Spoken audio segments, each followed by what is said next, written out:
Bonjour à tous, j'espère que vous allez bien.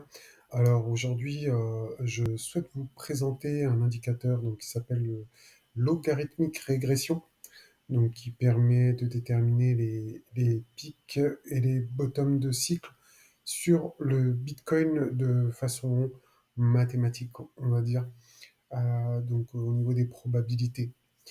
Alors, avec cet indicateur, on va voir si on est plus proche du bottom que du top et à quoi éventuellement, au niveau des probabilités, on pourra s'attendre sur le Bitcoin. Donc déjà, on passe en revue cet indicateur.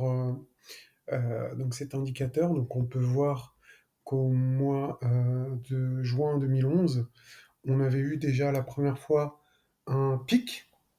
Donc par la suite, on a eu un bear market qui nous a ramené dans les zones de bottom, donc en vert. Voilà, donc ici. Donc il faut savoir que quand on est dans le vert, c'est plutôt des bonnes zones d'achat. Ok, donc passons maintenant au prochain cycle. Donc là, on voit qu'on est resté dans le vert pendant plusieurs mois. Donc sur le, en créant un bottom, en fait, hein, tout simplement. Donc, attendez, je vais enlever ça. Donc ici, voilà. Alors, je cherchais juste voilà, le pinceau. Hop, là on voit bien. Je vais modifier un peu l'épaisseur et la couleur. Donc, pour les indications, je vais mettre ça en jaune. Donc on voit bien ici hein, le support qu'on a eu donc ici, d'accord. Et hop, bull market. D'accord. Donc là, on n'a pas atteint le rouge, donc on n'était pas forcément dans un top, parce que les tops, donc comme on l'a vu tout à l'heure, les tops arrivent généralement, donc sur cet indicateur, bon ben, c'est un peu, c'est tout, quasiment tout le temps dans le rouge. Donc ici, ok, voilà. Donc maintenant, avançons encore dans le cycle. Donc là, qu'est-ce qui s'est passé par la suite? Donc on est revenu, comme on l'a vu tout à l'heure, dans la zone de support en vert. Donc on l'a même fait un excès baissier. Donc faut être solide, hein, faut pas paniquer quand on voit ça, c'est sûr. Donc quand on est ici, déjà on sait qu'on est sur des bons prix. Donc si on descend en dessous, théoriquement c'est une opportunité euh, à saisir. Voilà. Donc ensuite, par la suite, comme tout à l'heure, bull market pour arriver où? Dans le rouge. Et ici. Voilà. Donc, euh, donc on voit bien que c'est un indicateur qui est très pertinent. Donc ça, c'est le cycle de 2018. Voilà. Donc ici dans le top, super, comme prévu. Donc il faut savoir qu'un indicateur, ça marche pas à 100%.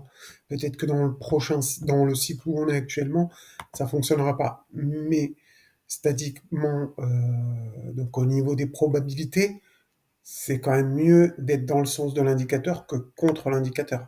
Ça, c'est sûr. Voilà. Donc, revenons sur le bear market, donc à la suite du cycle de 2017. Donc ici, déjà dans la zone verte, on- pour moi, je pourrais dire que c'est une bonne zone ici de DCA.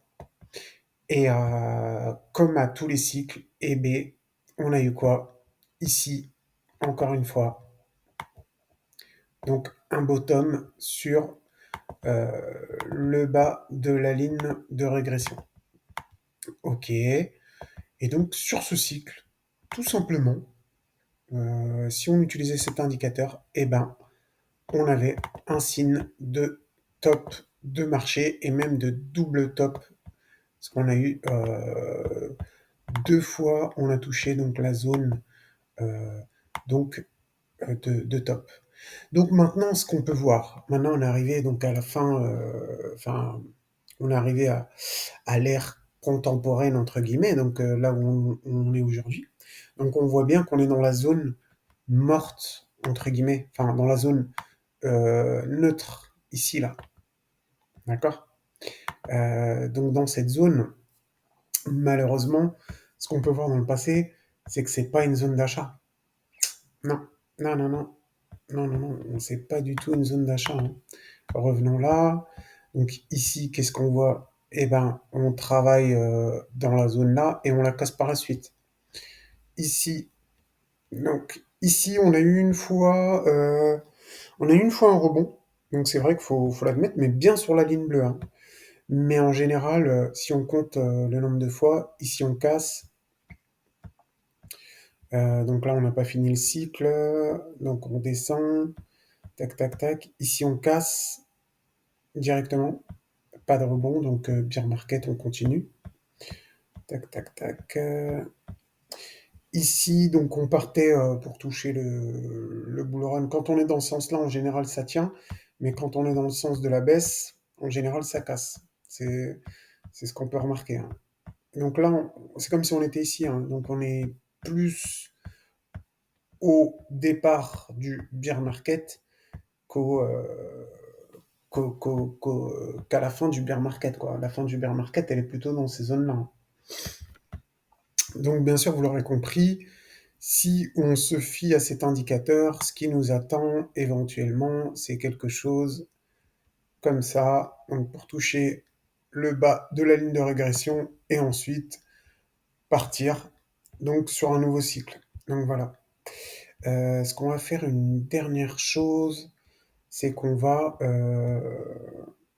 regarder les temps qu'ont duré les zones de bottom au top. Donc si je prends bien de la zone verte, de la zone rouge à la zone verte, ici j'ai 819 jours. Ok. Alors, on va regarder là. On peut regarder à peu près par là. Donc là c'est 400. Si on tient jusqu'à là 600. Ouais, dans les 8, pareil, hein, dans les 800, on est encore dans la zone verte, hein. D'accord. Donc, on voit bien ici. Voilà. Donc là, c'est 600. Et ici, par curiosité, on va regarder également. Hop. Donc ici, on va dire que c'est là qu'on touche bien la zone verte. Donc là, on a combien? 546. Ouais, d'accord. Donc il n'y a pas de chiffre précis là-dessus. Mais donc, on voit bien qu'on est très loin des bottoms, des zones d'achat, d'après cet indicateur. Donc, patience. C'est possible qu'on ait un rebond à court terme, mais faut pas s'attendre à un nouvel ATH.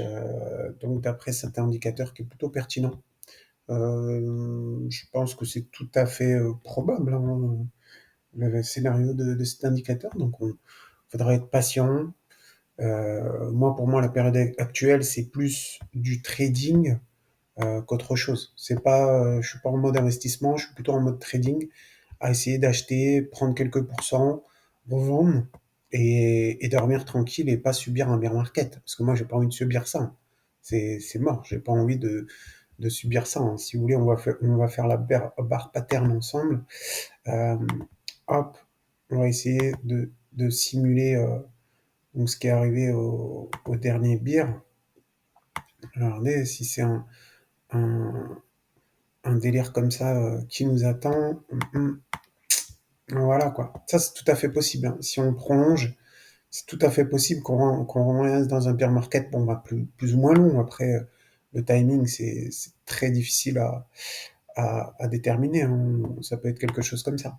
Mais, euh, mais bon, on est quand même loin euh, des bottoms d'après cet indicateur. Donc, je vous invite à être très prudent, à faire attention et plutôt à être en mode trading qu'à être en mode investissement.